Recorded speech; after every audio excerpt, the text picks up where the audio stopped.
Right now in South Korea, a female civil servant in her 30s just got caught by the police for a stunt that is as pathetic as it is revealing. This woman, a government official who is supposed to uphold the law, decided to steal a younger woman's identification card just to sneak into a high-end nightclub. Why would a grown woman with a stable career risk her entire reputation and her job for a few hours on a dance floor? It is because she hit the biological wall that the nightlife industry calls the age cut. In these elite clubs, if you are over 29, you are essentially a ghost. The bouncers are trained to look past the makeup and the expensive clothes to find the tiny wrinkles that prove you are no longer in your early 20s. They do not care about your degree or your government position.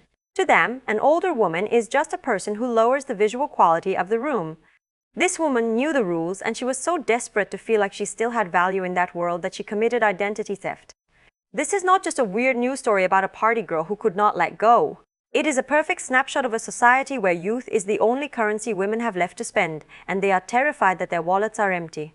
But why would a woman actually demand this kind of access so desperately?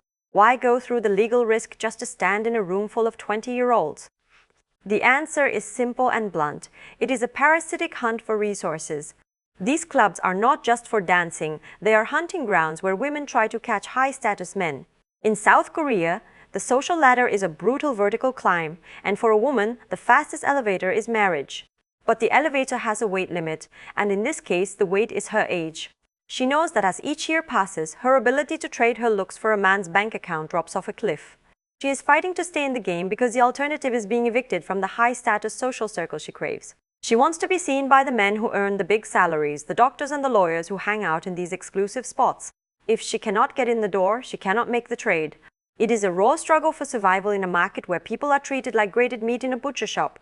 So if the clubs are the hunting grounds, what does the actual marketplace look like? That brings us to the professional matchmaking agencies, or what people here call the Geo Jong Sa. This is where the delusion truly lives. These agencies take your life and turn it into a score sheet. For a man, they look at his father's job, his own salary, his apartment location, and his height.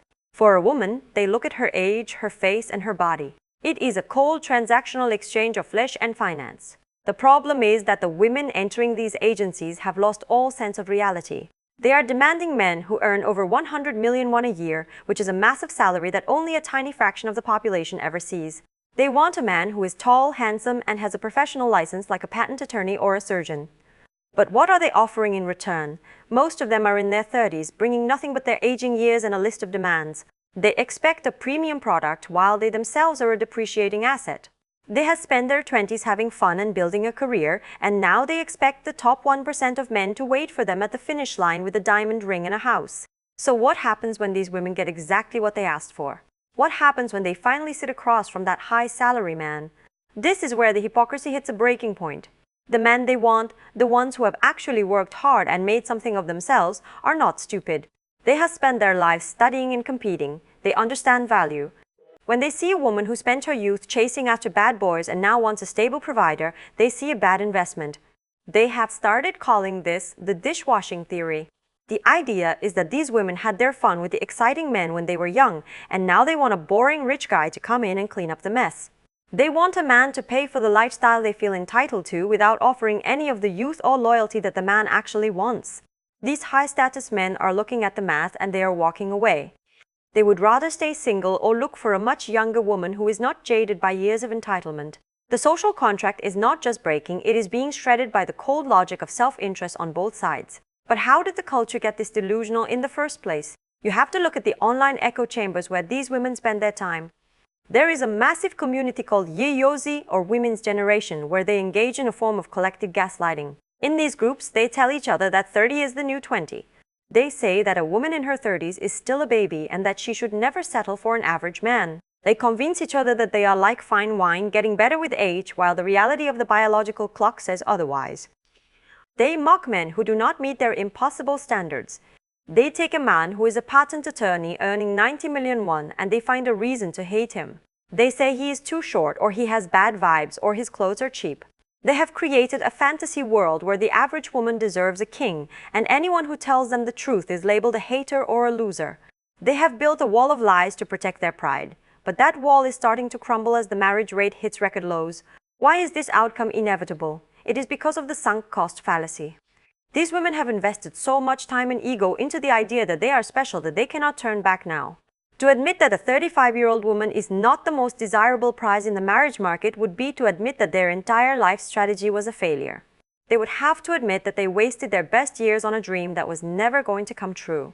So, instead of lowering their standards or being realistic, they double down.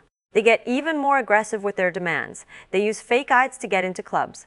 They pay millions to matchmaking agencies to find a prince who does not exist. They are like gamblers who have lost everything but keep betting more, hoping that one big win will save them. But the house always wins, and in this game the house is time. You cannot bargain with time, and you cannot demand that the world ignore the truth just because it makes you feel bad. The fallout is a society that is effectively eating itself. The birth rate in South Korea has dropped to 0.6. That is not just a low number, it is a signal of a dying civilization. Men and women are no longer partners, they are enemies in a war over market value. Men are looking at the demands of women and deciding that the cost of a relationship is too high. They are choosing to spend their money on themselves, on hobbies, or on traveling. They are opting out of the game entirely because they do not want to be the sucker who pays for someone else's midlife crisis. Meanwhile, the women are sitting in their expensive apartments, scrolling through Instagram, wondering why the high-status men are not knocking on their doors. They have become victims of their own greed. They wanted everything, and now they are ending up with nothing.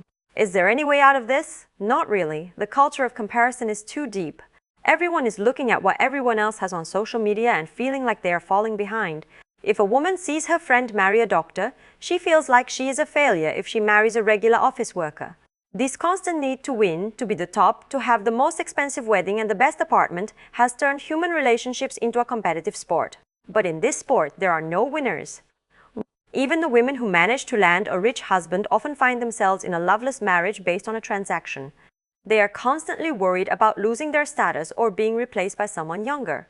It is a life of constant anxiety and performative happiness.